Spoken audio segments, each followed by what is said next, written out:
নতজানু পররাষ্ট্রনীতির পরিবর্তন করে বিশ্ব মানচিত্রে বাংলাদেশকে শক্তিশালী অবস্থায় পৌঁছে দিয়েছেন ডক্টর মোহাম্মদ ইউনূস। চীন ও পাকিস্তানের সঙ্গে মিত্রতা কৌশলগতভাবে বাংলাদেশকে নিয়ে গেছে সুদৃঢ় অবস্থানে। এতে ধীরে ধীরে ভেঙে যাচ্ছে ভারতের পরাশক্তি হবার স্বপ্ন। এবার কলকাতার 200 কিলোমিটারের কাছাকাছি চীন ও চিকেন নেকের 120 কিলোমিটারের মধ্যে পাকিস্তানকে ঘেঁষার সুযোগ করে দিয়েছেন ডক্টর ইউনূস। সম্প্রতি এমনই চাঞ্চল্যকর দাবি করে প্রতিবেদন প্রকাশ করেছে টেলিগ্রাফ ইন্ডিয়া। গণমাধ্যমটির দাবি, মোংলা বন্দরের কাজ দেয়া হয়েছে চীনকে। কলকাতা থেকে খুলনার এই বন্দরটির দূরত্ব মাত্র 180 কিলোমিটার। গেল মাসে মোংলা বন্দর আধুনিকীকরণ ও সম্প্রসারণের জন্য $400 মিলিয়ন বিনিয়োগের প্রতিশ্রুতি দেয় শি জিনপিং সরকার। এরপরই কাঁপুনি শুরু হয়েছে ভারতের। দেশটির এক কৌশলগত বিশ্লেষকের দাবি, দীর্ঘদিন যাবৎ ভারত মহাসাগরে বেইজিং এর প্রবেশ রুখতে কাজ করছিল নয়াদিল্লি। তবে বাংলাদেশের কারণে বর্তমানে কলকাতার দরজায় কড়া নাড়ছে চীন।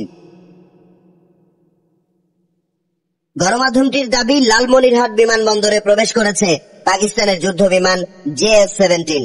গেল 27 মার্চ এক বিবৃতিতে জানানো হয়, বিশেষ এই ফাইটার জেটের প্রশিক্ষণ নিতে পাকিস্তান যাচ্ছেন বাংলাদেশের বিমান বাহিনীর 5 শীর্ষ কর্মকর্তা। লালমনিরহাট বিমানবন্দরের অবস্থান ভারতের হাসিমারা বিমান ঘাঁটি থেকে মাত্র 120 কিলোমিটার দূরে। সূত্রের বরাতে গণমাধ্যমটি জানায়, চিকেন নেকে চীনের প্রভাব রুখতে দীর্ঘদিন ধরে কাজ করেছে ভারত। যদিও ডক্টর ইউনূসের প্রজ্ঞার কারণে চীনের উপস্থিতি বাড়ানো হয়েছে দেশের দক্ষিণাংশে। অন্যদিকে উত্তরবঙ্গকে ঘিরে ফেলছে পাকিস্তান। এমন পরিস্থিতিতে দুই দেশের সরকার প্রধানের বৈঠক অনেকটাই অনিশ্চিত হয়ে পড়ে। তবে পরিস্থিতিকে সামাল দিতে ডক্টর ইউনূসের সঙ্গে বিমস্টেক সম্মেলনের সাইড লাইনে বৈঠকে অংশ নেন নরেন্দ্র মোদী। প্রধান উপদেষ্টার মাস্টার স্ট্রোকের কারণে দক্ষিণ এশিয়ার অন্যতম পাওয়ার হাউসে পরিণত হয়েছে বাংলাদেশ।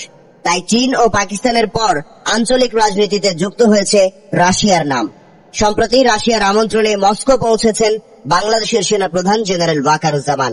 গুরুত্বপূর্ণ এই সফরে দেশটির শীর্ষ সামরিক কর্মকর্তাদের সঙ্গে বৈঠক করবেন তিনি। পাশাপাশি যৌথ প্রতিরক্ষা সহযোগিতার বিষয়ে চলবে আলোচনা।